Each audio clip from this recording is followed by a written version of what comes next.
اعوذ باللہ من الشیطان الرجیم بسم اللہ الرحمن الرحیم اللہم صلی علی سیدنا و حبیبنا و شفیعنا و کریمنا و رؤوفنا و نورنا و ملجانا و مأوانا و مولانا محمد صلی اللہ علیہ وآلہ و صحبہ وبارک وسلم۔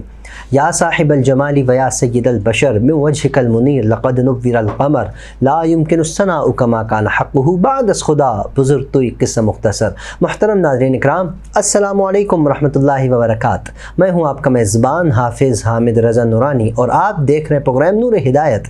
ناظرین، جیسا کہ آپ جانتے ہیں، نور ہدایت میں ہم آپ کی ملاقات جید علماء اکرام سے کرواتے ہیں، جن سے ہم کرتے ہیں سوالات اور جاننے کی کوشش کرتے ہیں دین اسلام کے حوالے سے معلومات۔ آج کے ہمارے معزز مہمان بہت خوبصورت انداز میں گفتگو فرماتے ہیں۔ ہم نے ان کو مختلف ٹی وی چینلز پر دیکھا اور لوگ انہیں پسند کرتے ہیں اور اس کے ساتھ ساتھ لوگ انہیں بہت زیادہ دعائیں دیتے ہیں۔ کیوں کہ ان کی گفتگو کے اندر بڑا ایک خوبصورت پہلو ہوتا ہے۔ جب بھی کسی بھی موضوع پر آپ علامہ صاحب سے گفتگو کروا لیں، یہ بہت خوبصورت انداز میں اس گفتگو کو پیش کرتے ہیں عوام الناس تک، آڈینس تک، ناظرین تک، اور لوگ انہیں پسند کرتے ہیں۔ ہم انہیں بہت پسند کرتے ہیں، پیار کرتے ہیں، ہمارے بڑے بھائی ہیں۔ اور ماشاءاللہ سے اسلامک سینٹر جو کہ ناظم آباد میں ایک بہت بڑا ادارہ جامعہ علیمیۃ الاسلامیہ کے نام سے، اس سے فارغ التحصیل الحمدللہ آج تشریف فرمائیں۔ آئیے آپ کی ملاقات کرواتے ہیں حضرت علامہ سعد خان علیمی صاحب۔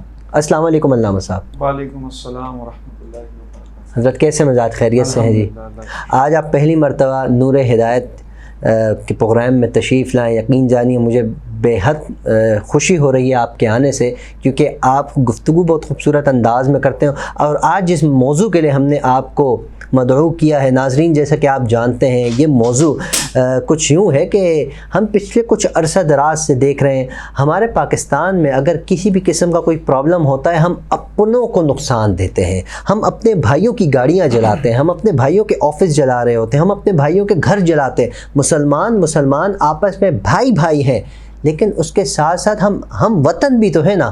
ہمیں اس بات کا احساس نہیں ہوتا کہ ریڈی والی کی ریڈی جل رہی ہے، وہ بیچارہ کس طرح اپنا گھر چلائے گا۔ باتیں بہت سی ہیں کرنے کو، لیکن ہمت نہیں ہو پاتی کہ ہم بات کریں تو کریں کس طرح، شروع کہاں سے کریں، اختتام کہاں سے کریں، الفاظ نہیں ہیں۔ علامہ صاحبان جو ہمارے ساتھ تشریف فرما ہوتے ہیں، وہ آتے ہیں، ہم ان سے قرآن اور حدیث کے حوالے سے جاننے کی کوشش کرتے ہیں کہ قرآن کیا کہتا ہے، اللہ کا فرمان کیا ہے، سرکار دو عالم صلی اللہ علیہ وآلہ وسلم کے فرامین کیا ہیں، اس حوالے سے کہ جو ایک مسلمان کے دوسرے مسلمان کو تکلیف دیتے ہیں، اس میں کتنا گناہ ہے، اللہ کتنا ناراض ہوتا ہے۔ یہاں تو ناظرین معاملہ ہی بڑا خراب ہے۔ علامہ صاحب سے جانیں گے کہ قرآن اس حوالے سے کیا ارشاد فرماتا ہے، کیونکہ ہمارے پاس اتنا اچھا منہ نہیں ہے کہ ہم بول سکیں۔ علماء اکرام جو العلماء ورثۃ الانبیاء کا تاج سر پہ پہنے بیٹھے ہیں، ان سے ہم جاننے کی کوشش کرتے ہیں، باقاعدہ موضوع کا آغاز کرتے ہیں۔ علامہ صاحب، دل اس وقت یہ اگر میں کہوں خون کے آنسو رو رہا ہے، یہ تو ہر انسان یہ کہہ دیتا ہے۔ میں کہتا ہوں خون بھی اب بہت آگے کی بات ہے، بہت آگے کی بات ہے۔ جو صورتحال اس وقت، ہم نے اپنے آرمی والوں کو نہیں بخشا، ہم نے اپنے پڑوسیوں کو نہیں بخشا، ہم نے اپنے بزرگوں کو نہیں بخشا، ہم تو اتنا پس گئے ہیں، چاہے وہ سیاسی معاملات ہوں، چاہے وہ مذہبی معاملات ہوں، ہم ایک دوسرے کو گالیوں کے بغیر رہ ہی نہیں پاتے۔ کیا فرماتے ہیں آپ اس حوالے سے؟ اعوذ باللہ من الشیطان الرجیم بسم اللہ الرحمن الرحیم۔ جی حامد رضا صاحب، بڑی ہی سچویشن ایسی ہے کہ، اور یہ سچویشن دن بدن اگر دیکھیں تو یہ پستی کی طرف ہم جا رہے ہیں۔ عوام ہے، لوگ ہم جب دیکھتے ہیں دوسرے ممالک کے اندر، لوگ دن بدن کامیابی کی طرف جاتے ہیں، ان کی اخلاقی بھی برتری ہوتی ہے، ان کی اگر آپ سماجی دیکھیں، ان کے ایتھیکل دیکھیں۔ وہ میں رمضان میں جب کچھ پروگرام میں نے ان کو کہا بھی کہ بات یہ ہے کہ آج دنیا بھر میں ایپل کے سٹور بن رہے ہیں۔ آج ہم دنیا بھر میں دیکھیں تو لوگ ایروناٹیکل انجینئرنگ میں چاند پر پہنچنے کی بات کر رہے ہیں۔ آج ہم دیکھیں تو لوگ زمین و آسمان کی شعاعیں ملا رہے ہیں، لیکن آج بھی ہمارے پاکستان میں 50 لوگ صرف راشن کی لائن میں کھڑے ہوتے ہوئے مارے جاتے ہیں۔ یہ پاکستان کی سچویشن۔ تو ایسے عوام کے اندر آپ کہاں تعلیم، تربیت، ایتھکس کی بات کریں گے؟ اور یہ بنیادی باتیں ہمارے ہاں، اگر ہم تربیت کو بھی دیکھیں، جب بچپن سے ایک بچے کی تربیت کی جاتی ہے تو ہم اس کو فزیکلی تو اس کی تربیت کرتے ہیں کہ میرے بیٹا آپ نے دکھنا ایسے ہے، آپ نے پہننا یہ ہے، ہر جگہ کی تربیت ہوتی ہے، آپ نے بات، لیکن ہم ایتھیکل بچے کو سکھاتے ہیں کہ ہم ایتھکس کے معاشرے میں کیسے چلنا ہے۔ آپ نے ریڈ لائٹ پر رکنا ہے، آپ نے اپنے سامنے سے پتھر اٹھا کر راستے سے سائڈ پہ کر دینا ہے۔ کون سا اسکول اس کی تعلیم دیتا ہے؟ آپ ایجوکیشن سسٹم کو اٹھا کر دیکھ لیں، پورے کا پورا ایجوکیشن سسٹم آپ کو رٹیفیکیشن کرنے پہ آپ کو جارج برنارڈ شاہ کے قوانین، آپ کو ابراہم میسلو کے، آپ کو نیوٹن کے قوانین تو سکھائے گا، لیکن کوئی یہ نہیں بتائے گا ملک میں چلنے کے قوانین کیسے ہیں، کوئی یہ نہیں بتائے گا کہ پڑوسیوں کے حقوق کیا ہیں، کوئی یہ نہیں بتائے گا کہ آپ نے اپنے مہمان کے ساتھ کیسے سلوک کرنا ہے، اور کوئی یہ بھی نہیں بتائے گا جب آپ ایک معاشرے کے اندر رہتے ہیں تو اس معاشرے میں رہنے اور چلنے اور پھرنے کے سلیقے کیا ہیں۔ یہ سب ہمیں کہاں ملتے ہیں؟ یہ دامن مصطفیٰ میں ملتے ہیں۔ یہ سب ہمیں کہاں ملتے ہیں؟ جب اسلام فرماتا ہے کہ جب یہ اسلام مکمل ضابطہ حیات ہے، زندگی کا ایک طریقہ اس کے اندر موجود ہے۔ آج ہمارے یہاں اسلام کو سمجھا ہی کچھ نہیں جاتا۔ آج باہر والے ہوم سائنسز پڑھا رہے ہیں، کہاں سے گھر کی تربیت آئی؟ گھر کی تربیت تو میرے رسول نے فرمائی۔ آج ہم دیکھتے ہیں کہ باہر ملک میں اندر ہوم سائنسز پڑھایا جاتا ہے، وہ انسان کو ایتھیکل طریقے سکھاتے ہیں، وہ تمیز سکھاتے ہیں، وہ تمام اخلاقیات سکھاتے ہیں۔ تو حامد بھائی، یہ اخلاقیات کہاں سے آئی؟ یہ تمیز کہاں سے آئی؟ گھر میں گھسنا کیسے ہے، گھر میں بیٹھنا کیسے ہے، بچوں سے کس طرح کلام کرنا ہے، خواتین سے کس طرح کلام کرنا ہے، گھر والوں کے ساتھ کیسے رہنا ہے، یہ سکھاتا ہی اسلام ہے۔ آج ہم نے، وہ کہتے ہیں نا، ہم خوار ہوئے تاریک قرآن ہو کر، ہم نے قرآن کو چھوڑا اور ان لوگوں نے ہمارے اسلام سے تعلیمات سیکھ کر امپلیمنٹیشن کی تو وہ کامیاب ہو گئے۔ اب اس امر کی ضرورت ہے، آج ہمارے یہاں لوگوں کو ایجوکیٹ کرنے کی ضرورت ہے، ان کو بتانے کی ضرورت ہے۔ دیکھیں، ہمارا اسلام تو کہتے ہیں لا یؤمنو احدکم، تم مومن نہیں ہو سکتے، تب تک مومن کیوں نہیں ہو سکتے؟ کیا معاملہ ہے؟ مومنوں نے کیا کرنا ہے؟ فرمایا یحب لاخیہ ما یحب لنفسہ، کہ جب تک جو چیز تم اپنے لیے پسند کرتے ہو وہی اپنے مسلمان بھائی کے لیے پسند کرو۔ اب مجھے بتائیں، کوئی پسند کرتا ہے کہ میرا رکشہ جلے؟ کوئی پسند کرے گا میری گاڑی جلے؟ کوئی پسند کرے گا میرے موٹر سائیکل چلے؟ میں آپ کو ایک اور چیز بتا دیتا ہوں، اس شخص کو ہم اختیار دیتے ہیں وہ دوسروں کی گاڑی چلائے، پہلے جلا لے، سب سے پہلے وہ اپنے گھر سے لا کر اپنے تمام گھر کی گاڑیاں جلائے، ایک ہی جلا دے، اپنی بائک جلائے پھر دوسرے بچے کی سائیکل جلا لو، اپنا آپ ایک چیز نہیں جلا رہے۔ باہر روڈ پر نکلتے ہیں کسی چیز، اصل میں آپ کو ایک چیز بتاؤں، یہ احساس کمتری ہے۔ آپ ہمیشہ دیکھیں گے وہ لوگ یہ چیزیں کرتے ہیں جن کے پاس اپنا کچھ بھی نہیں ہوتا، وہ لوگ کرتے ہیں جن کی کم علمی، حالانکہ جس نے محنت سے کوئی چیز کمائی ہو نا، ہم جاتے ہیں نا اور کبھی شاپنگ مال میں جائیں تو باہر گاڑی کھڑی کر دیں، تو کوئی ایسا بندہ جس نے کبھی گاڑی رکھی ہو محبت، تو آپ کے سائیڈ مرر ایسے ہی کلوز کر دیتا ہے، آپ واپس آتے ہیں آپ دیکھیں سائیڈ بائک غلط کھڑی ہو کوئی صحیح کر دیتا ہے، کیونکہ اس کو معلوم ہے اس کی قیمت کیا ہے، اس بندے نے کتنی محنت کر کے اس چیز کو خریدا ہے۔ لیکن یہ وہ لوگ ہیں نہ انہوں نے کبھی محنت کی نہ خود کمایا، اب دوسرے کے پاس دیکھ کر اس حسد، کیونکہ حسد تو ہمارے ہاں، اس حسد نکالنے کے لیے اس کو اس جلسے کا بھی لبادہ اڑا ہوا ہے، مظاہرے کا بھی لبادہ اڑا ہوا ہے، اصل میں اپنے اندر کی شدت غصہ نکالنا ہے۔ آپ نے نکالنا ہے قبلہ، سب سے پہلے آپ جیسے پاکستان کا میچ ہارتا ہے نا، لوگ اپنا ٹی وی توڑتے ہیں، آپ اپنے گھر کی گاڑی جلائیں، آپ کے لیڈر کو بڑا نقصان پہنچا ہے تو آپ اپنا گھر جلا دیں، اتنی محبت کا اظہار کر دیں، اپنے آپ پہ پیٹرول چھڑک کے اپنے آپ کو جلا دیں، حالانکہ یہ اسلام میں کہیں بھی جائز نہیں ہے۔ میں ویسی تنزن بول رہا ہوں کہ جب آپ نے دوسرے کا نقصان کرنا ہے تو پہلے اپنا نقصان کرنے کی آپ استطاعت رکھیں، ورنہ آپ مومن نہیں ہیں۔ حالانکہ بات سچ یہ ہے، اگر اس طرح مظاہرے ہوتے ہیں، میں بہت بڑی بات کرنے لگا ہوں حامد بھائی، تو رسول اللہ صلی اللہ علیہ وسلم جب اس دنیا سے رخصت ہوئے کون سے صحابی نے احتجاج کیا؟ کون سے صحابی نے؟ امام حنیفہ کو کیا کبھی قید نہیں ہوئی؟ امام مالک کو قید نہیں ہوئی؟ امام شافعی کو قید نہیں ہوئی؟ سب کو قید ہوتی تھی۔ کون سے مدینہ جلا، مکہ جلا، کوفہ جلا، بصرہ جلا، کسی نے بھی یہ کام نہیں کیے۔ آج ہم دیکھتے ہیں، ہاں آپ کو احتجاج کرنا ہے، آپ کو وائس ریکارڈ کرانی ہے، یہ آپ کا حق ہے۔ حضرت ہمارے علماء اکرام کہاں ہیں اس میں؟ یہاں ہمارے علماء اکرام کیوں نہیں بولتے؟ خاموشی کیوں اختیار کی؟ اس کی کیا وجہ ہے؟ میں آپ کو ایک چیز بتاؤں، میں آپ کو بالکل اس بات کا جواب دیتا ہوں۔ آپ ہمارے یہاں ایک بات، ہمارا نوجوان جب دینی بات ہوتا ہے نا تو وہ علماء کے پاس جاتا بھی ہے، سنتا بھی ہے، لیکن جب سیاسی معاملات آئیں، آپ مجھے ایک بات بتائیں، آپ نوجوانوں کو دیکھیں، آپ ابھی ہم جیسے بریک میں بات کرتے ہیں، آپ ابھی سوشل میڈیا اٹھا کر دیکھیں، آپ ڈی پی پہ کتنے سیاسی لوگوں کی تصویریں، کتنے علماء کی تصویر لگائی ہے، آپ محبت کا اظہار دیکھ لیں، وہاں ان کی تقریریں، حالانکہ تقریروں میں سارا آل فال ہوتا ہے، ان کی تقریریں کس طرح شیئر کی جاتی ہیں، جو ایک عالم جو قرآن و سنت سے بات کرتا ہے اس کی تقریر کس طرح شیئر کی ہے۔ ہم نے سمجھا ہوا ہے کہ ایک عالم صرف اسلام کی بات کر لے گا، اس کی تقریر کے لیے نا فرائیڈے کا دن مختص کیا اور جمعے کے قریب قریب کہ بھائی وہ ایک حدیث سنا دی، وہ ہم نے فرائیڈے کو لگا دی، باقی ان کا تو کسی صرف فرائیڈے سیلیبریٹ کر رہے ہیں حضرت، بالکل ایسے ہی، اسی وجہ سے اسٹیٹس لگ رہا ہے، بالکل ایسے ہی۔ اگر آپ دنیا میں کسی اور میں دیکھیں، آپ علماء، اصل میں علماء کا کام یہ تھا کہ آپ ان کی دینی دنیاوی دیکھیں، میرا ایک اپنا ماننا ہے، میں دنیا سمجھتا ہی کچھ نہیں، میں سمجھتا ہوں سب دین ہے۔ اگر آپ دنیا بھی حق حلال سے کما رہے ہیں، یہ بھی دین ہے۔ یہ ہم نے نا، ہمارے بعض لوگوں نے دین دنیا ساتھ لے کے چلو، دین دنیا، قبلہ دنیا ہے ہی نہیں، معاملہ دین ہے, دین میں دنیا آپ بات, ہاں بالکل ایسے ہی, اگر آپ دین پہ چل رہے ہیں آپ کو دنیا بھی ملے گی اور آخرت بھی. بالکل ایسے ہی, بالکل ایسے ہی. یہ ہم نے تفریق کر کے اب دنیاوی, ہم نے کہا دنیاوی معاملات میں ہم ان کی سنیں گے, دینی نہیں, بلکہ اسلام آپ کی ہر جگہ کی رہنمائی کرتا ہے. آپ قرآن اور حدیث کو پڑھیں. آپ کسی عالم دیکھیں, ایک عالم کی گفتگو کیا ہوگی, حضرت ابوبکر جب خلافت میں آتے ہیں تو فرماتے ہیں اگر میری بات قرآن اور حدیث کے خلاف ہو, مجھ ابوبکر کی بات بھی ردی کے برابر ہے. اگر میری بات قرآن اور حدیث کی ہو تو میری بات کو ماننا. تو بات یہ عالم کی بھی بات نہیں ہے, بات قرآن اور حدیث کی ہے. یہ نہ دیکھو کہ کون کہہ رہا ہے, یہ دیکھو بات کس کی ہو رہی ہے. تو ان کی باتوں کا احترام ہے, رسول کی باتوں کا احترام ہے, اللہ کی قرآن کلام کا احترام. یہ حضرت یہ ہزاروں لوگ ہیں, میں دیکھیں ہم کسی جماعت کے حوالے سے گفتگو نہیں کر رہے, ہم اپنے پاکستان کے لیے گفتگو کر رہے ہیں.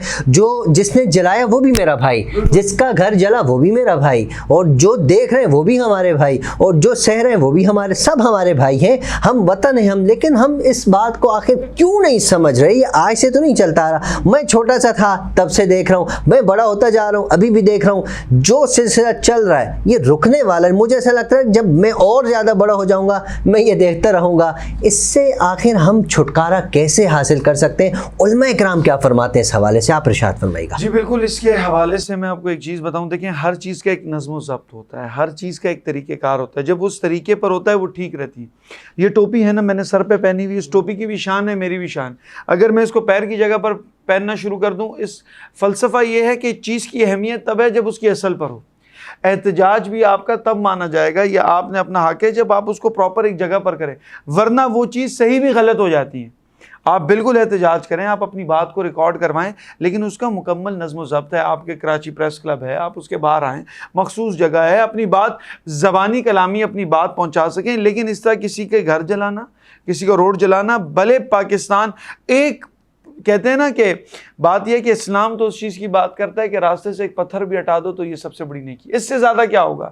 اسلام تو اس چیز کی بات کرتا ہے کسی کو مسکرا کے دیکھ لینا, یہ بھی نیکی ہے. اسلام تو یہ بات کرتا ہے کہ رسول فرماتے ہیں یتیم بچے کے سامنے تم اپنے بچے کو بچہ نہ بولو, ایسے اس کے دل میں خیال نہ آ جائے کہ کاش آج میرا باپ ہوتا. آج اس پاکستان کے اندر, اس نبی کے ماننے والوں کے اندر, ہم تو جب حضرت ابوبکر لشکر بھیجتے تھے نا جہاد کے لیے, جب تو کہتے تھے یہاں تو ہم نے سنا ہے کتابوں میں کہ وہاں کی بیٹی, وہاں کے بچوں, وہاں کی عورتوں کا خیال رکھنا, حتیٰ کہ یہاں تک فرماتے تھے راستے میں جاتے ہوئے دیکھنا کسی جانور کو, حتیٰ کہ جو پلانٹس آتے ہیں, پودے آتے ہیں, ان کو بھی نقصان نہ پہنچانا. اسلام مسلمان کسی جاندار چیز کو نقصان نہیں پہنچاتا. تو یہ سمجھنا پڑے گا. آج میں آپ کو ڈاکٹر مولانا فضل الرحمان انصاری علیہ رحمہ کا اس جملے سے میں آپ کو بتا دوں جہاں سے ہماری بھی اصل ہے. وہ فرماتے ہیں کہ ایک مسلمانوں کی بقا ہے. میں تمام کو ناظرین کو بتاؤں, اگر اس چیز پر آ گئے آپ کے سیاسی, آپ کے اکنامیکل, آپ کے معاشی, آپ کے تمام مسائل کا حل ہے. وہ سلوگن کیا ہے؟ وہ کہتے ہیں back to Quran, back to Muhammad. آج بھی قرآن کی طرف آ جائیں, آج بھی رسول اللہ صلی اللہ علیہ وسلم کی زندگی کی طرف رجوع کر لیں, آج بھی اپنی زندگی تمام معاملات قرآن اور حدیث کے سانچے میں ڈال کر دیکھیں, یقین مانیں آپ کے تمام مسائل کا حل. بے شک حضرت, بڑا دکھ ہوا جب میں نے دیکھا کچھ تصاویر میرے سامنے آئیں, کچھ ویڈیوز آئیں جس میں ہمارے مسلمان بھائی, سارے بھائی ہیں ظاہر ہے, نماز ادا کریں, لیکن پیچھے میری نظر پڑی تو کچھ چیزیں جل رہی ہیں. وہ جلنے والی گھر تھے. یقیناً اس گھر کے اندر اگر عوام موجود نہیں ہے, گھر کے افراد موجود نہیں ہیں, سامان تو موجود ہے نا, اس گھر کے اندر یقیناً مسلمان کا گھر ہے, قرآن بھی یقیناً موجود ہوگا. کوئی مسلمان ایسا نہیں ہے کہ جس کے گھر میں اتنا بڑا گھر ہو قرآن مجید نہ ہو, ایسا تو ممکن نہیں ہے. قرآن بھی نہیں ہے, جانماز تو موجود ہوگا, جانماز بھی نہیں ہے, کوئی ایسی چیز تو موجود ہوگی نا جس کا تعلق اللہ اور اللہ کے حبیب سے ہے, لیکن ہمیں اس چیز کا خیال نہیں ہے. ہم بہت معاملات کو اور بگاڑتے چلے جا رہے ہیں. ناظرین, اللہ رب العزت کی بارگاہ میں ہم جائیں, ہم سرکار دو عالم صلی اللہ علیہ وسلم کی بارگاہ میں جائیں. جیسے علامہ صاحب نے ارشاد فرمایا, وقت ابھی بھی ہے, وقت گزرا نہیں ہے, گزرتا ضرور جا رہا ہے, زندگی ابھی بھی ہماری باقی ہے. اللہ کریم فرماتا ہے کوئی مومن مرنے سے پہلے بھی اگر مجھ سے سچی پکی توبہ کرے, میں اس کی توبہ قبول کرتا ہوں. علامہ صاحب میں چاہوں گا اس پر تھوڑا روشنی ڈالیں, پھر انشاءاللہ موضوع کو آگے بڑھاتے ہیں. کہ اگر ایک مسلمان بھائی, تربیت کا فقدان ضرور ہے, لیکن ہم کسی کا گھر جلا رہے ہیں, ہم نے تو یہ بھی سنا ہے نا کہ مسلمان جب تک سامنے والا اپنے ایسے شخص کو معاف نہیں کر دیتا, اللہ بھی اسے معاف نہیں کرتا.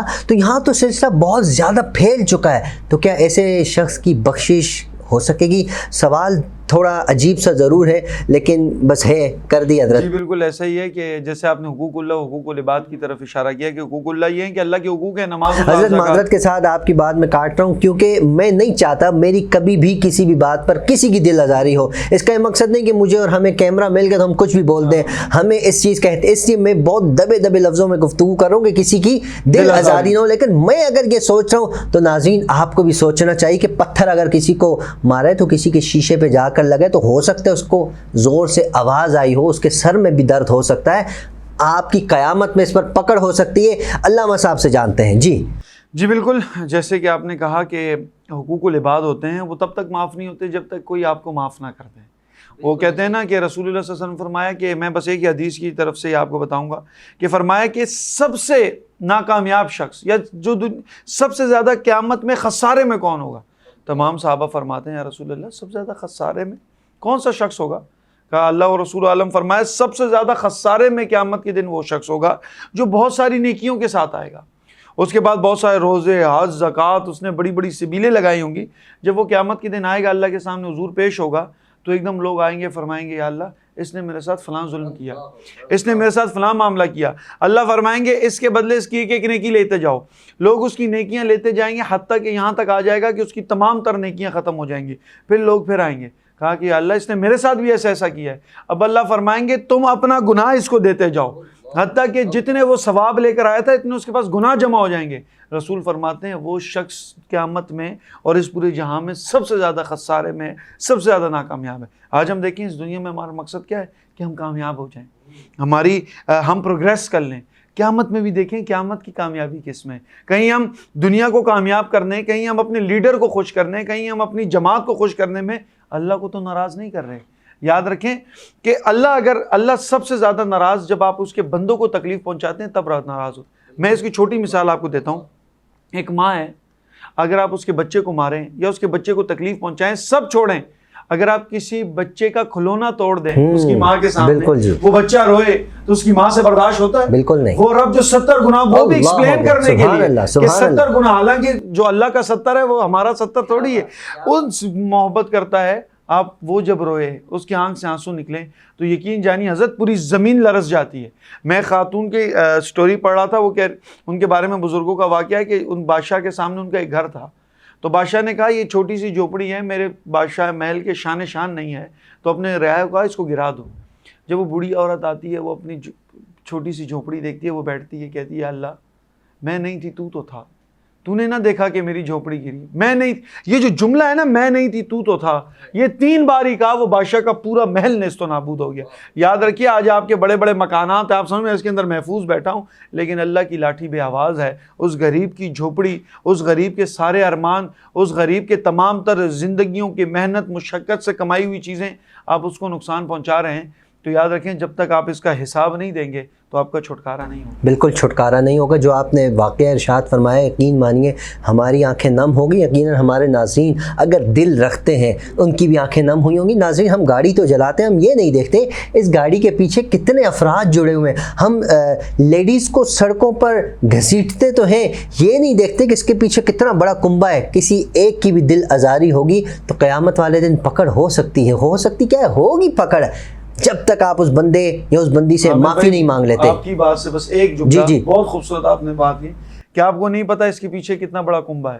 اب میں آپ کو ایک حدیث سناتا ہوں۔ اللہ سبحان اللہ، رسول اللہ فرماتے ہیں، حدیث قدسی ہے کہ اللہ نے فرمایا کہ تمام دنیا میں احیا اللہ ہے، یہ تمام دنیا میرا کنبہ ہے، مطلب ہم تمام اللہ رب العزت کے کنبے ہیں۔ اگر آپ نے کسی کو نقصان پہنچایا، ایسا ہے آپ نے کنبے کو نقصان پہنچایا، پورے کنبے کو نقصان پہنچا دیا۔ اور پھر اللہ فرماتے ہیں کہ قیامت کے دن اتنی کیٹیگوریکل سٹیٹمنٹ کہ جب کوئی شخص حاضر ہوگا تو فرمائے گا اے میرے بندے میں پیاسا تھا تو نے پانی نہ پلایا، اے شخص میں بھوکا تھا تو نے مجھے کھانا نہیں۔ فرمایا اللہ آپ کو پیاس بھوک کی کیا حاجت؟ فرمایا میرا وہ فلاں شخص پیاسا تھا، تو نے اس کو پانی نہیں پلایا، تو نے مجھے پانی نہیں پلایا۔ یہ حدیث دوسرے معنی میں، لیکن آپ سوچیں کوئی کسی کو تکلیف پہنچائے تو تکلیف کس کو پہنچا رہا ہے؟ کوئی کسی کو روڈ پہ گھسیٹ رہا ہے، وہ رو رہی ہے، تو تکلیف کس کو ہو رہی ہے؟ تو آپ یہ دیکھیں کہ میں اصل میں تکلیف پہنچا کس کو رہا ہوں۔ سبحان اللہ، بہت خوبصورت بات علامہ صاحب، بہت خوبصورت۔ اچھا علامہ صاحب ایک سوال میں کرنا چاہوں گا، میں اپنے موضوع سے تھوڑا سا ہٹنا چاہوں گا، لیکن آپ واپس موضوع میں آئیں گے مجھے امید ہے۔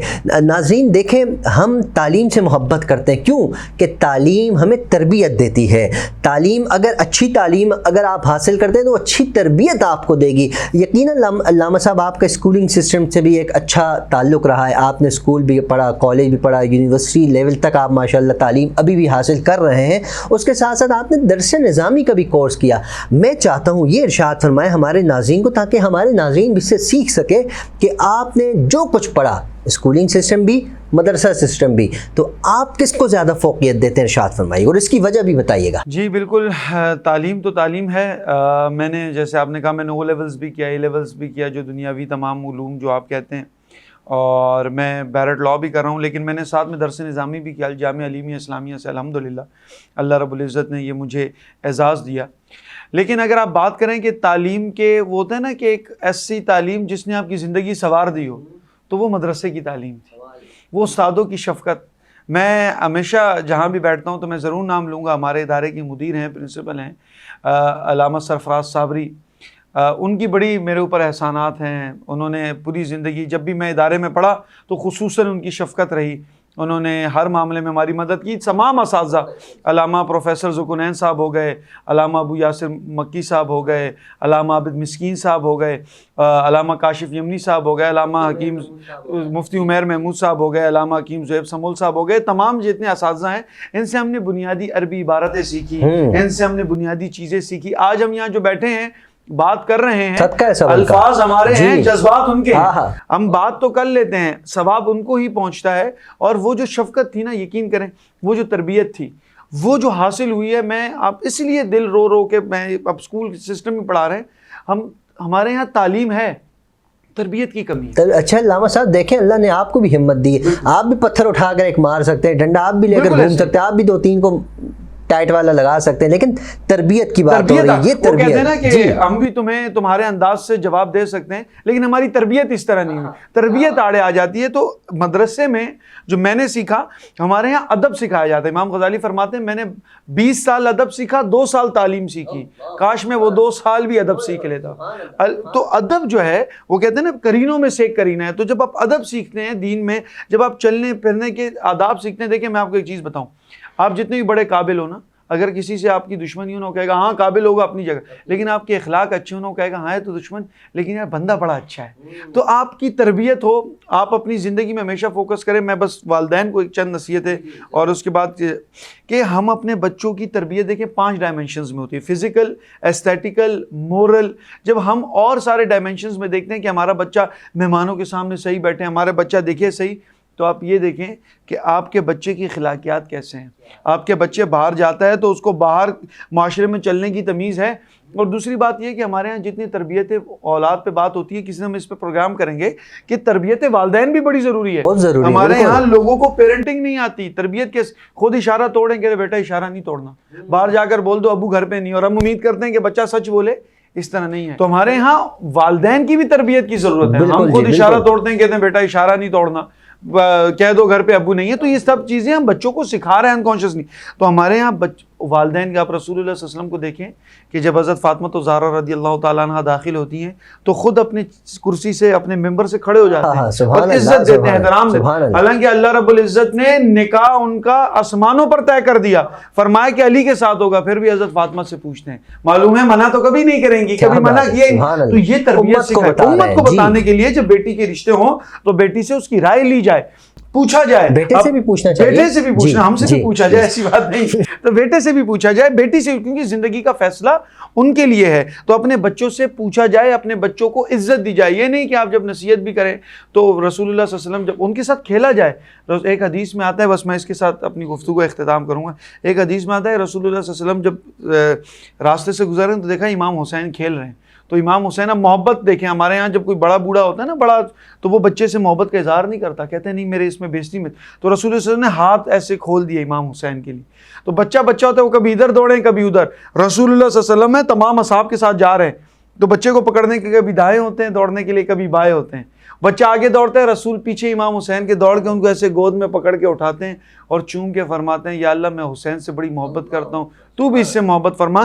یہ بچوں سے محبت کا طریقہ سکھایا، بچوں کو نصیحت کرنی محبت کیا قرآن میں، یا بنیا اے میرے پیارے بیٹے۔ آج ہم دیکھیں نصیحت بھی 2-4 گالیاں دینے کے بعد بچوں کو کرتے ہیں، اور وہی عزت جب بچے کو باہر ملتی ہے تو وہ اپنے دوستوں کو اہمیت دیتا ہے۔ تو اپنے بچوں کے ساتھ حسن سلوکی، اپنے بچوں کے ساتھ عزت محبت سے ان کو چیزیں سمجھائیں اور بتائیں کہ میرے بیٹا معاشرے میں کیسے چلنا ہے، تب ہوگا جب آپ کو خود معاشرے میں چلنے کی بالکل، اور اس کے لیے ہمیں والدین کی تربیت کرنا بہت ضروری ہے۔ والدین بچوں کی تربیت کریں، والدین کی تربیت علماء اکرام کریں گے۔ ناظرین انشاءاللہ اس پر ہم ایک بہت جلد پروگرام کریں گے، ہمارے ساتھ علامہ صاحب موجود ہیں گے۔ ناظرین آپ سے گزارش ہے ہمیشہ کی طرح اپنا خیال رکھیے۔ علامہ صاحب آپ کو بہت بہت شکریہ، آپ کی تشریف آوری کا شکریہ۔ یقین جانی آپ کے آنے سے پروگرام میں ایک رونق سی ہو گئی اور ہم نے بہت کچھ آپ سے سیکھا۔ ناظرین ہمیشہ کی طرح اپنا خیال، اپنے اہل و عیال، اپنے پڑوسی، اپنے رشتہ دار سب کا خیال رکھیے۔ وینس ٹی وی کی پوری ٹیم کو اپنی خصوصی دعاؤں میں یاد رکھیے۔ السلام علیکم ورحمۃ اللہ وبرکاتہ۔